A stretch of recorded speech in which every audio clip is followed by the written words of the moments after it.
We're starting. Okay. All right. What are we talking about? Don't do that. Sorry. I hate when you do that. Oh my gosh. So annoying. All right. So I figured we could talk about us and how we fell in love. Okay. All right. All right. I think since it's year 11, we start with 11 minutes of love. 11 minutes. 11 minutes of love. Okay. And the 11 minutes of love really starts with how we started. And a lot of people don't know the story, but the way that we got together was basically, I was minding my business. She was like, oh my goodness. So we're going to have 11 minutes of you making up stuff, or we're going to actually talk Will about you what take happened? me out? And I was like, come on, Ma. Like, you don't even got to come at me like that. Like, I just met you, you know? You don't even talk like that. And then you was like, I've never met somebody so attractive. You've already wasted a minute of our 11 minutes that people actually cared about the real story. And you've wasted a minute and a half. For real. Tell them how we met. You came up to me, gave me a number. You still doing it? Okay. Why are you tell wasting the all story. of the time? You tell the story. You tell the story. Go ahead. You tell the story. If I didn't know this was going to be Gary's stand-up show, I would have came prepared. First of all, tell the story. I don't even know what we're doing right now. We're telling how we fell in love. Okay. So we can start with how we met. All right, here's how we met. It wasn't love at first sight. What? Yes, it was for me. And it was for you. Don't play me. Don't play me. I just remember them big behind cargo pants that went down to your ankles. No, they weren't pants. They were shorts. They were short. That went down to your ankles. They were not to my ankles. It was. Whatever. I remember my first thought. Now you just wasted another minute. He's so cute. No, this I'm gonna tell y'all exactly how it went down. Here's how it went down. I am finding myself in my senior year of college. And long story short. We have to. We only have 9.5 minutes left. Okay. So here we go. I'm finding myself. I had been at school, and one of the dean of students, right, Keith R. Anderson, he had been mentoring me, and we would always travel, up and down. Why was the dean of students his mentor? We'll talk about that in another video. There we go. Okay. So anyways, why you big head in the camera? Come on. Go ahead. So what happened was we would always go different places, so it's nothing for him to be like, yo, you trying to go somewhere else? Like, cool. So this time he calls up like, yo, you trying to go to, he said, you trying to go to Uganda? I was like, sure. He was like, all right, cool, bet. We leave in about 3 weeks. Here's the money, go get your shots. And here's a contact person who's putting everything together. Her name is Brittany. Cool.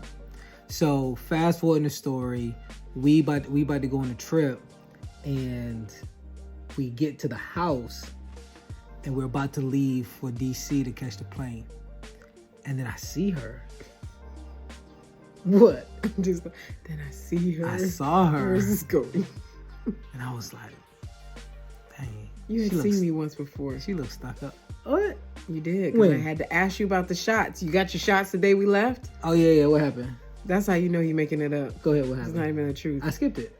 Because we met at church, because I had to talk to you about the shots. Because she was mad. I remember being irritated because I'm like, who's this joker that I've been busting my all year to raise money to go on this trip, and this random loser. Yeah. I didn't think loser, but she probably did. This random behind dude going on this trip, and it's paid for. And I didn't have to raise $1. So the dean of student was like, hey, it's all paid for, which was crazy. It was nothing but Jesus.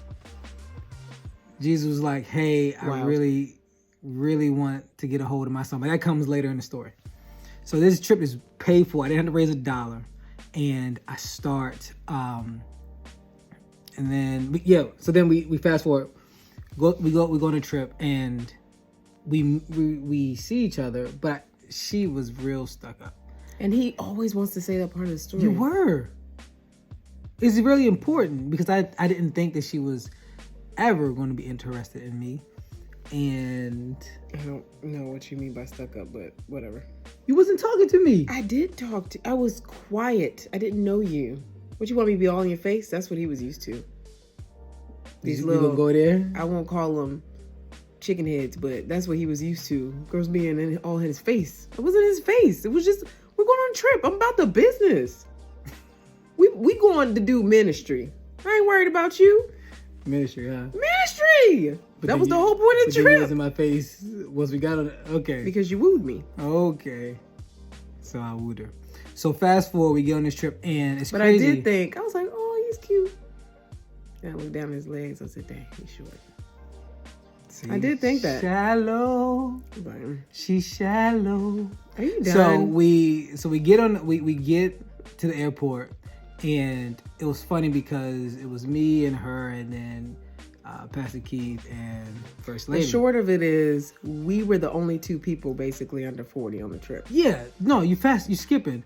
We started figuring out, like, we're waiting in DC, and we're talking. So we're finally connected. She's coming around, right? The stick came out of her butt, and So extra.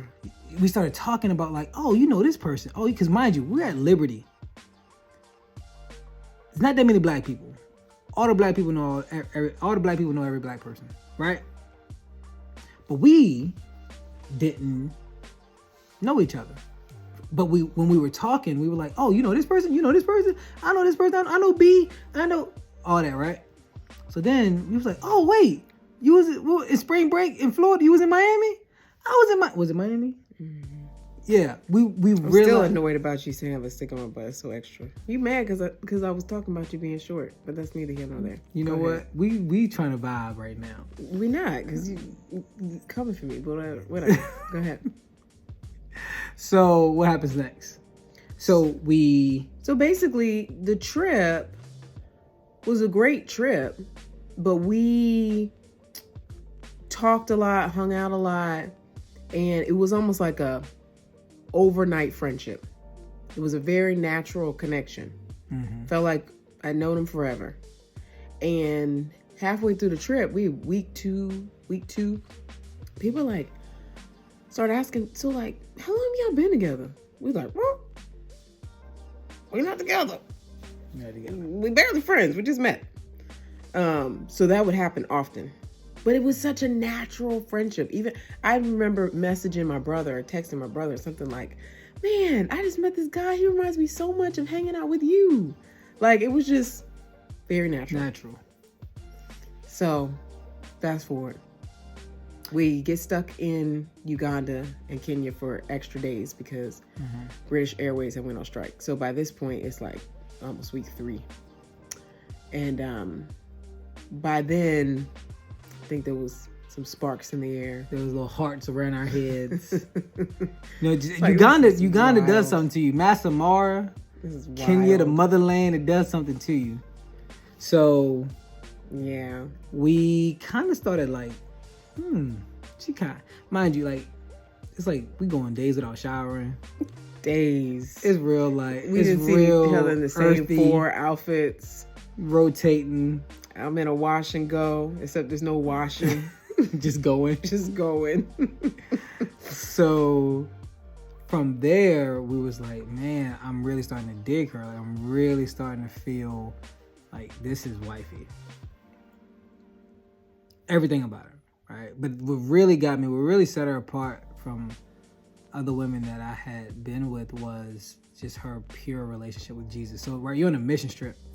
And we're surrounded by all these spiritual giants, and the people of Uganda, people of Kenya, they just love Jesus in just a different way than I had experienced before. So I'm like, man, I'm having this experience. Like, I want something different. Like, I want my life to be different. And I realized that I was lacking a lot of joy, and that's what those people had. That's what the team had. It was just this unspeakable, uncontainable, unadulterated joy. And I was like, that's what I want.